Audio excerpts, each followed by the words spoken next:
e que sabe quem Ele é, tem identidade em Cristo, fica com fúria dos profetas, tem uma inveja dos profetas. Jezabel fica irada contra os verdadeiros profetas e vai fazer tudo para perseguir eles e para tentar tirar a cabeça deles. Ela fez um decreto de morte para Elias. Pergunto eu, Elias viu a morte? Elias viu a morte? Não. Mas ela fez um decreto de morte. Ela fez um decreto de morte àquele que não veria a morte. Está me seguindo? Está me entendendo? Querido, se te fizeram um decreto de morte, se falaram que você ia morrer, que você não ia dar certo, é porque você vai ter um ministério, no mínimo como o ministério de Elias. Porque ela fez o decreto de morte àquele que não veria a morte. Não veria a morte. Mas ele acreditou no decreto de Jezabel. Porque o problema também dos Elias é que às vezes são meio sentimentais, meio melancólicos. Então Jezabel gritou e eles querem ir embora, querem fugir rapidinho. Jezabel gritou que ia matá-lo, fugiu. Tchau. O homem que fez descer fogo dos céus, que falou que não ia chover e não choveu, que falou que ia chover e choveu, que fechou os céus e abriu os céus, teve medo de uma mulher. Da intimidação, Jezabel, que foi e ficou em uma caverna. Há muitos aqui em cavernas, porque Jezabel te intimidou e você acreditou no decreto de morte de Jezabel. Hello. Mas Deus quer te atirar dessa caverna. Deus quer que você venha novamente à luz, a seu chamado ministerial. Querido, o propósito de Deus nunca foi a caverna. Caverna é lugar para os mortos, para os bichos. Morcego, você diz? Você não é morcego, querido. Você não é Batman. Alguns têm complexo de Batman, ficam na caverna o tempo todo. Você é alguém chamado por Deus para cumprir uma missão aqui. Saia da caverna. Agora, ela fez um decreto de morte para quem? Para Elias. Se cumpriu? Seguro? Esse decreto viajou no tempo e se cumpriu com quem? Se cumpriu com aquele que tinha o espírito de Elias. Lucas 1 diz que João Batista tinha o espírito de Elias. O decreto que Jezabel fez viajou, porque as palavras viajam no tempo. Cuidado com o que você fala, porque pode se encontrar na volta da esquina com suas próprias palavras. Segundo os cientistas, as palavras ficam na atmosfera, porque as palavras estão ligadas às vibrações, estão ligadas à energia e ficam na atmosfera. As palavras de Jezabel ficaram e alcançaram a quem? A João Batista. Agora, por que João Batista perdeu a cabeça? Qual era o chamado de João Batista? Preparar o caminho para quem? Para o Messias. Uma vez chegado o Messias, o que ele tinha que fazer? É necessário que eu diminua para que ele cresça. Não foi ele mesmo que falou isso? Foi. Ele fez isso? Não fez. Ele tinha seus discípulos. Quando Jesus apareceu, ele deveria ter dado os discípulos aquele sobre o qual estava o Espírito do Senhor. Querido, há muitos que o ministério que tem é preparar o caminho para outros. Seja sensível para entregar teus ministros àqueles sobre os quais está a unção do Espírito. Mas ele ficou com seu ministério. Ele deveria ter entregado aos seus discípulos, ele continuou com os seus discípulos. E aí entrou em confusão. E foi parar no cárcere. Estando no cárcere, tudo confundido, ele mandou perguntar a Jesus se era ele o que eles estavam aguardando, tinha que aguardar a outro. O mesmo João falou de Jesus: eis aí o Cordeiro que tira o pecado do mundo. Mas ele falou: é ele ou não é ele? Quando você fica independente de Jesus, o próximo passo que vão fazer com você é tirar a tua cabeça. Teu ministério vai acabar rapidinho.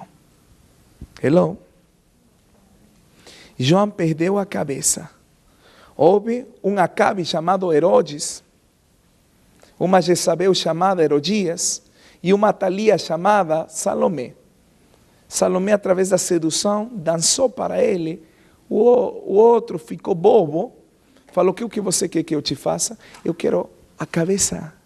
Não, ela foi perguntar à mãe: mamãe Jezabel, o que vamos pedir? Que o decreto se cumpra. Eu quero a cabeça de João. E João perdeu a cabeça por não entrar baixo o ministério de Jesus. Está me seguindo? Amém. Aleluia. Outro selo. O selo da castidade.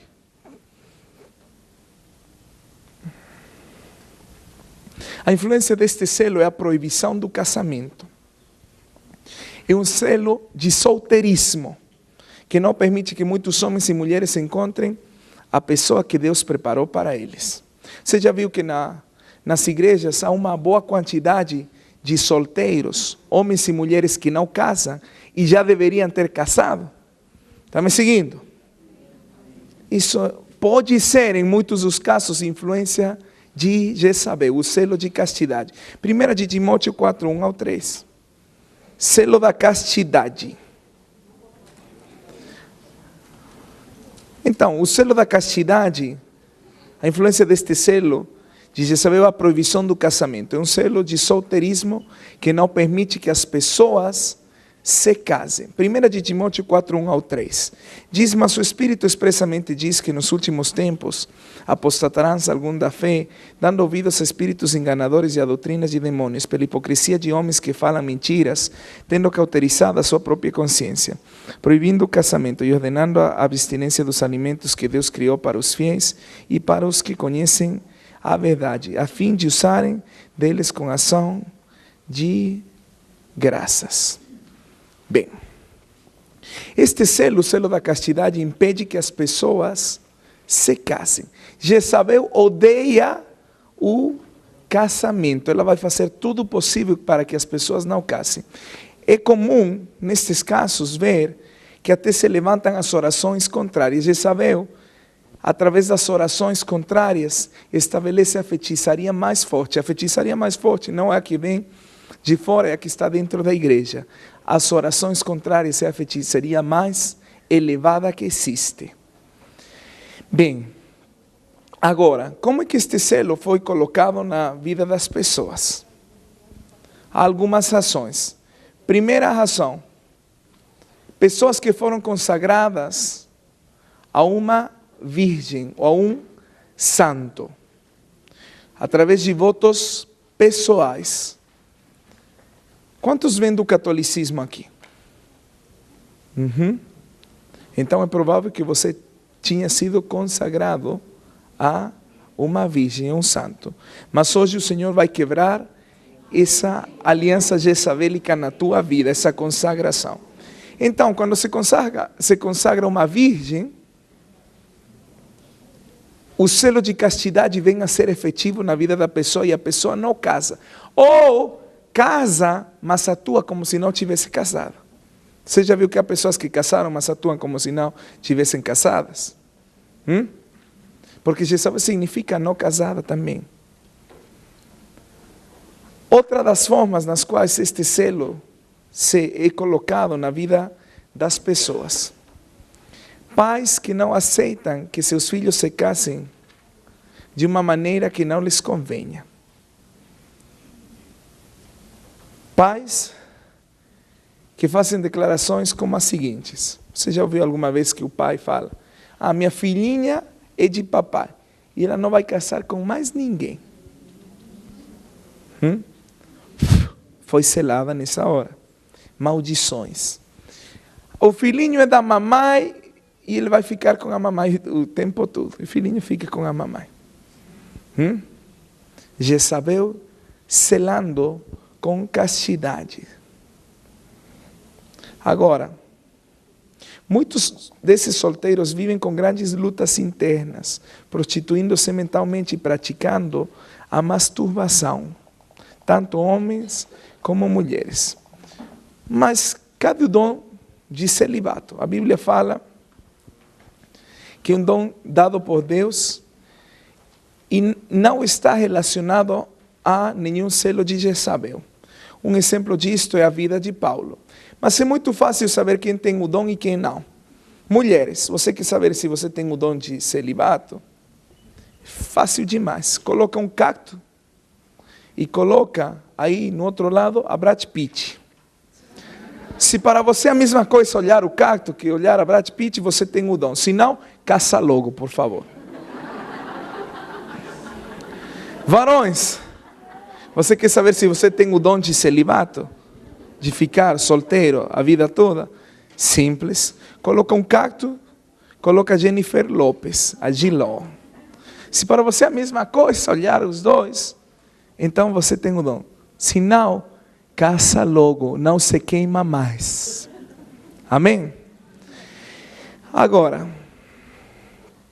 Jesus mencionou os eunucos, Mateus 19, 12.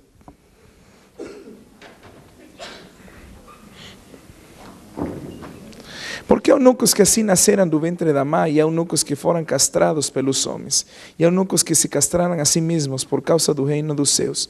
Quem pode receber isto, receba-o. 3 categorias de eunucos. Primeira, eunucos por nascimento. Não são casos comuns, são pessoas que às vezes não nascem com órgão sexual. Não é comum, mas acontece. Ou também pessoas podem ser consideradas eunucos, pessoas que cedo morreram sem tiver nenhum relacionamento sexual. Segundo, eunucos por ação dos homens.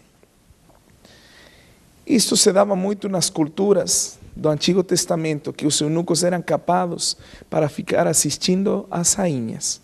Mas isso é algo muito raro na cultura dos nossos tempos. Terceiro, eunucos por causa do reino dos céus. Este é o caso de Paulo. Ele se consagrou a tal ponto, pelo chamado, pelo dom que ele tinha, que ele não precisou de casar. Agora, o selo da castidade não deixa a pessoa que ela case, mas induz a pessoa à fornicação. Então, aí vamos no outro selo, o selo da fornicação. Selo da fornicação. Este selo está intimamente ligado ao anterior selo, já que fornicação é a prostituição sexual do corpo. Apocalipse 2:20 diz: mas tenho contra ti que toleras Jezabel, mulher que se diz profetiza, ensinar e enganar os meus servos para que se prostituam e comam dos sacrifícios da idolatria. Apocalipse 17:2 da Rainha dos Céus diz: com a qual se prostituíram os reis da terra, e os que habitam na terra se embebedaram com o vinho da sua prostituição.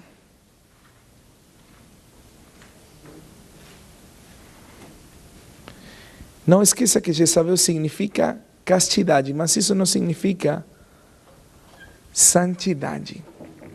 Agora, dentro da fornicação, nós podemos encontrar tudo o que é masturbação, tudo o que é pornografia, tudo o que tem a ver com pessoas que ficam namorando, fazem de tudo menos ter o ato sexual. Isso também é fornicação. Carícias, toques, mas não chega a consumar o ato sexual, mas já fornicaram. Então, dentro da fornicação se encontra isso.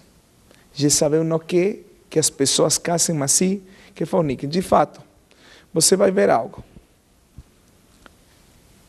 No sistema da Igreja Católica, você vai ver o seguinte: os padres não podem casar, ou não é? Mas podem ter filhos. Se eles têm filhos, não são excomulgados. Quando eles casam, eles são expulsos. Quem domina aí, deixa para que você responda.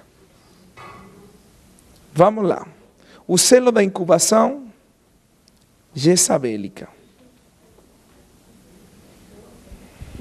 Incubação jezabélica.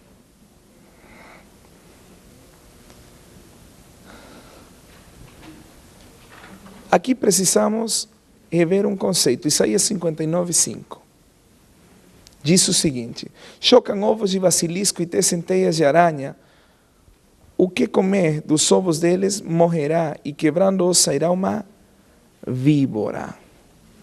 Agora, nós devemos entender que no mundo do espírito, a maior parte da representação dos principados está ligada a uma serpente ou um dragão. Em Gênesis é uma serpente, em Apocalipse é um dragão. Está me seguindo? Então, quando fala de ovos de serpente, nós podemos associar com os ovos que as estruturas jezabélicas, as estruturas da rainha dos céus, colocam. Agora, como é que Jezabel se reproduz? Porque ela busca ser transferida. Através dos ovos, ela coloca ovos. Isto é algo que o Senhor me revelou faz alguns anos atrás. Em visões, eu vi os ovos de Jezabel. Agora, duas formas através das quais ela coloca esses ovos. Primeira,